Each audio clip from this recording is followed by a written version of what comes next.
10월 ISM 제조업 PMI가 크게 하락했습니다. 지난달까지만 하더라도 반등을 하면서 확장 국면으로 돌아서는 거 아닌가 싶었는데 보시면 10월 ISM 제조업 PMI가 46.7을 기록하면서 의미 있을 정도로 크게 위축되는 모습을 보여줬습니다. 관련 내용 살펴보도록 하겠습니다. 보시면 지난 9월 49%를 기록했던 것과 비교를 해보면 이번 10월 ISM 제조업 PMI는 크게 하락을 했는데요. 최근 몇 달간 PMI의 추이를 보시게 되면 6월달 가장 저점을 찍었고 이후 7, 8, 9, 3개월 연속 반등을 했었습니다. 9월달이 49를 찍었고 8월달도 47.6을 기록하면서 뚜렷한 반등 모습을 보이고 제조업 업황이 돌아서는 거 아니냐 이런 분위기도 있었는데요. 지난달까지만 하더라도 49%에 위치했다라는 건 물론 50이라는 확장 영역까지는 오르진 못했지만 48.7 부근에서 일정 기간 유지되는 것만으로도 제조업 업황의 확대까지 해석할 수는 없겠지만 브레이크 이븐이라 그래서 결국에는 이 정도 수준만 유지가 돼도 크게 무리가 없을 경제 수준으로 해석을 할 여지가 있는 포인트였는데 따라서 당시 PMI를 좀 중요하게 살펴봐야 된다라고 말씀을 드렸고 이게 제조업 업황으로 이어지게 되면 롤링 근거가 되는 것이죠. 그러니까 서비스 경기가 둔화되고 제조업 경기가 그 뒤를 이어가면서 바톤 터치를 하는 겁니다. 결국에는 연착륙, 소프트 랜딩의 근거로 활용됐던 그런 내러티브였는데 사실상 이번 달 PMI가 크게 떨어지면서 시장에서는 바닥을 찍고 3개월 연속 반등하다가 이제는 좀 꺾이는 모습이 나왔는데 하락폭이 좀 꽤나 큽니다. 의미가 있다고 생각을 하고요. 가장 저점이라고 볼 수 있는 게 지난 6월달 46을 기록을 했을 정도니까 지금 떨어진 수준이 46.7입니다. 거의 4달치 상승분을 한 번에 되돌려버린 그런 하락 위축이라고 볼 수가 있습니다. 이 파란 선은 신규 주문과 재고의 스프레드입니다. 제조업 가동률과 연관성이 상당히 높고요. 당연히 생산성에 직접적인 영향을 줄 수밖에 없겠죠. 이렇게 신규 주문과 재고 스프레드가 플러스 영역으로 돌아서다 보니까 사실상 재고 조정이 끝난 거 아니냐 이런 긍정적인 전망이 나오기도 했었는데 저는 아직은 그렇게 단언하기는 어렵다라고 말씀을 드렸죠. 저는 이게 단순 재고 보충 수준에 그칠 것이다 라는 전망을 그때 말씀을 드렸었고 이번 10월달 ISM PMI 결과가 그렇게 나온 것으로 확인이 됩니다. 10월 PMI 보시게 되면 제조업 항목에 영향을 미치는 5개 중에 지금 50 확장 영역을 상회한 부분은 이 생산 부분만 하나 있고요. 좀 디테일하게 항목 살펴보면 가격 먼저 보면 좋겠죠. 이 PMI 물가지수 결국에는 소비자 물가 상승률과 밀접한 연관이 있는데 여전히 확장 구간은 아닙니다. 다만 지난달보다는 1.3%포인트가 조금 오른 모습으로 45.1로 집계가 되었고요. 그래서 ISM 제조업 지수의 선행성을 보여주는 게 결국 신규 주문 재고 스프레드입니다. 신규 주문이 늘고 재고가 줄어들면 이 지표가 올라가게 되는 것이죠. 이게 6월달부터 상승세를 보이다 이번에 꺾인 거고 이게 재고순환 지표로도 해석이 되고요. 이게 플러스 영역으로 돌아섰다라는 것은 한마디로 재고가 좀 줄어들고 있다 이렇게 해석이 되는 거고 재고가 줄다 보면 자연스럽게 신규 주문이 느는 것이죠. 그러다 보면 제조업 업황이 개선되는 흐름으로도 이어질 수 있기 때문에 PMI를 선행해서 살펴보는 신규 주문 재고 스프레드가 더 의미가 있습니다. 다만 저는 이렇게 반등의 영역에 돌아섰음에도 불구하고 당시나 지금이나 여전히 단순 재고 보충 수준에서 움직임이 그칠 것이다 라고 말씀을 드렸던 이유는 첫 번째가 이 고객 재고죠. 고객 재고가 여전히 낮은 수준에 머물고 있었습니다. 당시가 47.1이었고요. 지금도 소폭 오르긴 했지만 50을 하회해서 위치를 하고 있죠. 제조업 고객들의 재고가 감소하게 되면 이런 재고 보충의 움직임이 이어집니다. 이게 당연히 신규 주문으로 이어지고요. 결국 지난 3개월 동안 PMI가 반등하게 된 주요 원인이 되는 것이고요. 세부적으로 보면 10월달 PMI는 1.5%포인트가 더 높게 집계가 되면서 고객 재고가 조금 늘어난 부분, 그러면서 생산량과 전반적인 제조업 PMI가 하락하는 것으로 이어졌습니다. 즉 9월달 고객 재고가 크게 떨어지면서 해석을 해보면 어느 정도 재고 물량을 채웠고 그 이상 초과 수요에 대한 생산까지 이어지지는 않은 것으로 지금 현재 PMI를 해석할 수가 있겠고요. 두 번째는 실제 제조업 수요가 살아나서 업황이 좋아지려고 한다면 먼저 이 수주 잔고를 봐야 됩니다. 지난 12개월, 13개월째로 연속해서 떨어진 위치에 있고요. 42.2를 기록을 했습니다. 이게 지난달에 42.4였으니까 거기서 더 떨어진 것이죠. 결국 진짜 수요의 반등은 수주 잔고가 폭발적으로 쌓이면서 나타나는 특징이 있는데 이게 여전히 지난달 또 이번 달까지 더 낮아졌다는 것은 특히 실제 수요가 살아났다라고 보기는 상당히 어렵고요. 이제 세 번째는 이제 공급자 인도 시간을 봐야 됩니다. 실제 업황의 분위기를 직접적으로 파악할 수가 있는데 이게 50보다 낮죠. 50 이하면 배송이 빠르다라는 것을 의미합니다. 그러니까 지금은 47.7이니까 배송이 빠르다는 것을 뜻하죠. 공급자 인도 시간, 배송 시간이 지난달보다는 1.3%포인트가 높아지긴 했지만 여전히 50 이하 머물고 있고 이 배송 시간은 이제 두 가지 측면에서 종합해서 살펴봐야 됩니다. 수요와 공급 측면에서 살펴봐야 되는데 공급망이 타이트해지면 배송 시간이 느려질 수 있기 때문에 이때는 배송 시간이 느린 게 수요가 좋아서 느린 게 아니다. 이런 판단을 해야 되는 것이죠. 상황에 따라서 조금 달라질 수가 있습니다. 그래서 뉴욕 연은이 발표하는 공급망 압력 지수를 함께 봐야 되는데 최근 업데이트된 내용 보시게 되면 공급망의 혼란 정도가 최저 수준에서 살짝 오르긴 했지만 여전히 예전 수준보다 낮은 구간에 위치를 하고 있고요. 이게 지금 9월달 최근 지수입니다. 결국 운송 비용이나 제조업 지표, 수요 등등을 기반으로 이게 지금 이렇게 낮은 구간에 위치했다라는 것은 공급에 비해 수요가 여전히 약하다. 이렇게 해석을 할 수가 있는 것이죠. 결국 코로나와 같은 공급망이 급격하게 붕괴돼 있던 특수한 상황이 아니라면 이 배송 시간이 50 이하에 머물고 있다. 즉 배송이 빠르다라는 의미는 제조업 수요가 약하다. 이렇게 해석을 하는 게 맞습니다. 따라서 저는 9월달 반등하던 PMI가 나오더라도 결국 이 세 가지 보조지표를 통해서 실제 제조업 업황의 디테일한 분위기를 확인해 보면 결국 단순 재고 보충 수준에 그칠 것이다 라고 판단을 했고 결국 이번 10월달 PMI는 그렇게 해석이 될 만한 내용으로 종합적으로 발표가 되었다고 보고요. 그리고 어제는 졸트 발표가 됐죠. 고용지표는 보통 졸트랑 ADP 민간고용 그리고 매달 금요일날 발표되는 BLS의 고용보고서가 있죠. 그게 이제 메인이고 사실 이 두 가지는 보조 정보로 보조 지표로 좀 활용하시면 좋을 것 같습니다. 어제는 졸트와 ADP 민간고용 모두 발표가 됐고요. 졸트부터 살펴보면 먼저 기업들의 구인 건수의 집합이죠. 집계라는 측면에서 이해를 해야 되고 대략적인 추이가 지금 9월달 자료가 955만 3천 건으로 집계가 됐습니다. 그만큼 일자리를 기업들이 찾고 있다 이렇게 볼 수가 있고 코로나를 거치면서 크게 늘었고 가장 높았을 때가 1200만 건이 더 높게 집계가 되기도 했었습니다. 졸트는 좀 지난 자료라는 거 지금이 11월 초인데 9월 자료라는 것을 좀 기억을 해야 되고요. ADP 민간고용만큼은 아니지만 어느 정도 변동성을 갖고 있다.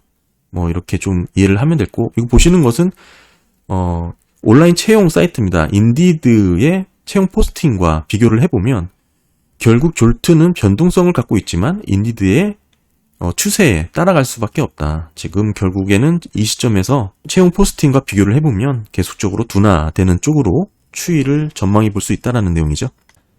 게다가 졸트의 응답률은 여전히 31.9%로 낮은 수준에 위치를 하고 있습니다.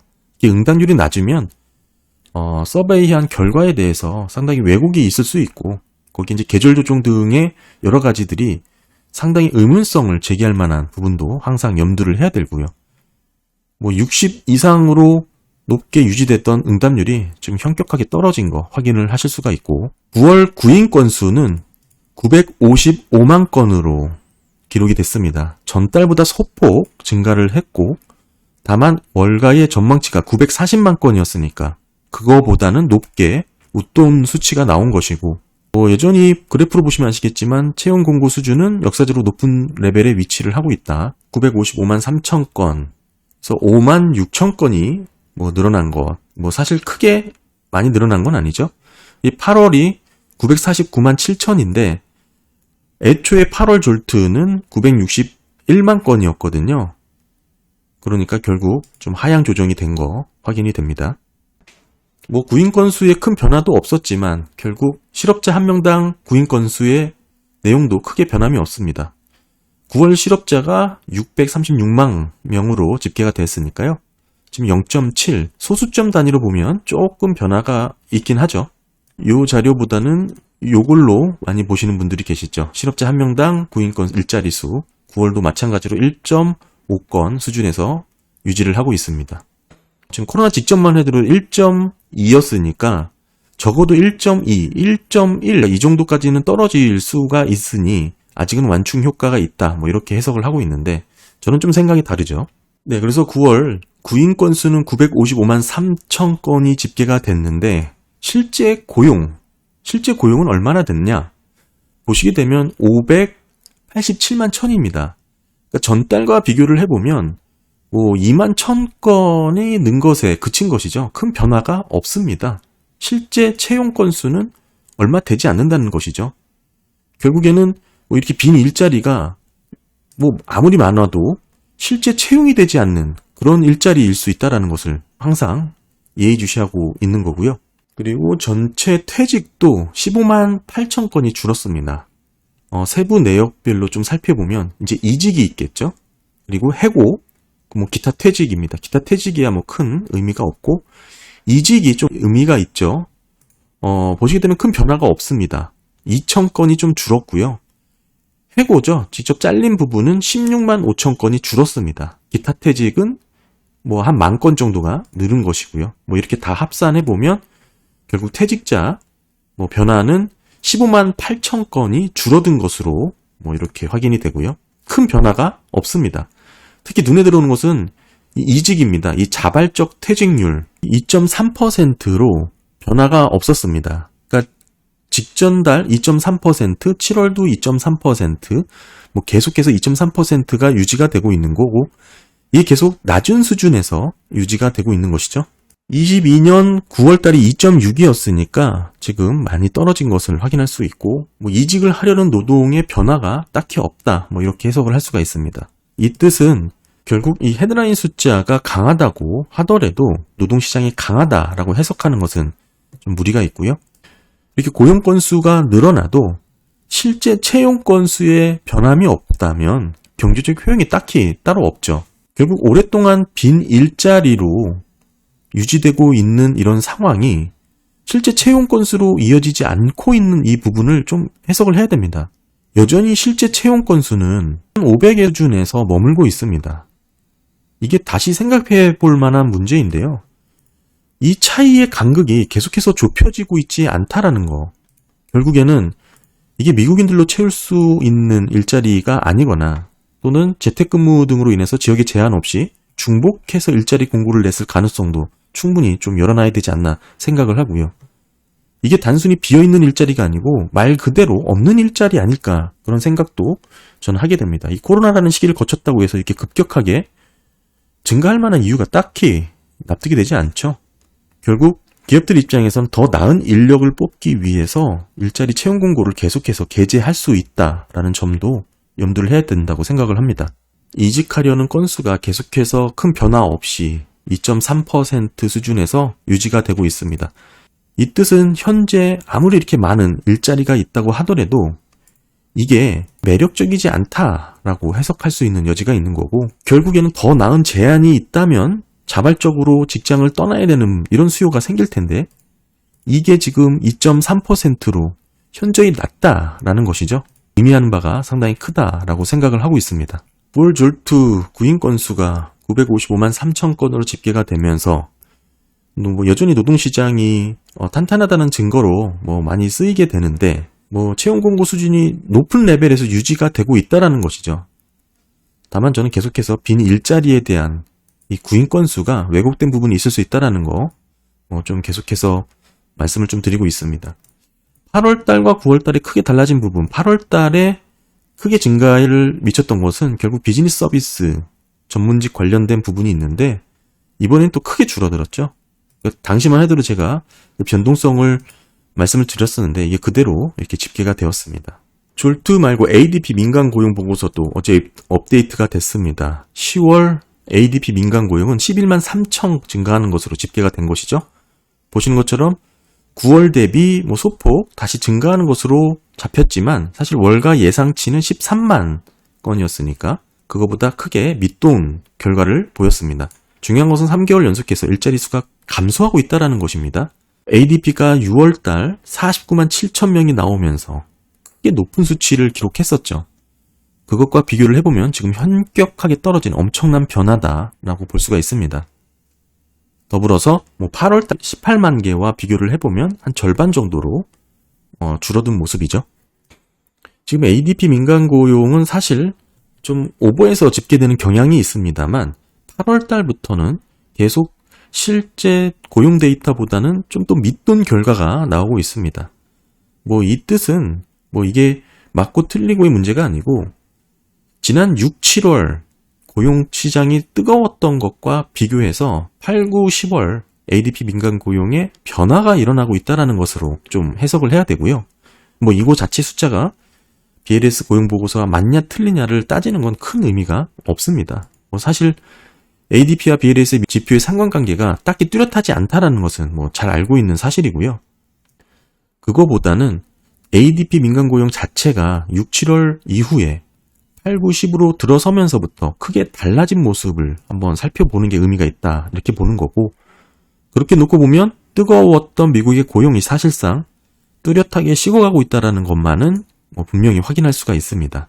보시면 6, 7, 8, 9 계속해서 뜨거웠던 이런 데이터가 나왔을 때 주도했던 것은 레저와 접객입니다. 마찬가지로 9월까지 크게 유지가 됐고 10월 들어서 레저 접객이 17,000건으로 크게 떨어진 것이죠. 그러니까 팬데믹 이후 2년 동안 매우 이례적으로 고용 회복세가 나타났던 특징이 레저와 접객 부분에 있었는데, 사실 6월과 비교해보면 23만 2천 건에서 17,000건으로 의미 있게 크게 줄어들었다는 것은 좀 살펴볼 수가 있는 부분이고요. ADP 같은 경우에는 기업들의 이제 인사관리 급여 처리 프로그램을 이제 집계하는 방식이기 때문에 신뢰성 자체를 그렇게 높게 보고 있지는 않지만, 아까도 말씀드렸다시피 졸트 구인이직 보고서라든지 이제 금요일날 발표되는 BLS 고용 보고서, 이렇게 이것을 중심으로 해서 이거 보조 지표로서 좀 살펴보는 게 의미가 있는 것이죠. 이번 달 민간 고용은 두드러진 게 교육과 건강, 헬스 서비스에서 4만 5천 개가 좀 늘어났습니다. 9월 달 보시게 되면 10,000건, 그리고 8월 달에도 5만 2천 건이었죠. 6월 달에도 7만 4천. 따라서 항상 이 정도 수준에서 좀 유지가 되고 있던 그런 부분이고, 전달과 비교해서 크게 달라진 건 역시 레저 접객이 크게 줄어든 것, 그런 여파가 있다, 이렇게 보시면 될 것 같습니다. 그리고 10월 급여 인상률도 2년 동안 최저치로 둔화된 것으로 확인이 됩니다. 10월 취업자들 전년 대비 5.7%의 임금 인상을 보여줬고요. 이는 인상률이 보시는 것처럼 8, 9 좀 둔화된 모습이 이어지고 있는 거고, 21년 10월 이후 상승폭이 가장 적은 수준입니다. 이직자죠. 이직자들의 경우에는 8.4%를 기록을 했는데, 이거 보시면 그래프로 보시게 되면 이 보라색입니다. 7월 이후 가장 낮은 인상률을 기록을 하고 있죠. 그러니까 이직자들의 급여 인상률이 이렇게 떨어지고 있다는 것은 더 좋은 조건으로 이직을 하려는 그런 수요가 줄어들고 있는 졸트 보고서와 맥을 같이 한다, 이렇게 볼 수가 있습니다. 네, 오늘 ISM 제조업 PMI와 졸트 보고서 그리고 ADP 민간 고용까지 한번 살펴봤습니다. 전반적으로 채권 시장이 유리한 데이터들이 좀 집계가 된 것으로 보고, 졸트는 헤드라인 자체가 좀 높게 유지가 되고 있지만, 사실 아까 말씀드렸다시피 그 이직자라든지 해고 관련된 부분에 큰 변화가 없었고, 특히 실제 채용 건수에 두드러진 변화 없는 이런 일자리 수는 그래서 좀 다르게 해석해야 될 여지가 있지 않나, 저는 그렇게 보고 있고요. 게다가 인디드 추이는 결정이 되어 있기 때문에 이렇게 높은 수치운이 계속 유지될 것이라고 보기는 어렵습니다. 계속해서 떨어지고 둔화되는 흐름으로 방향성은 보여집니다. 네, 감사합니다.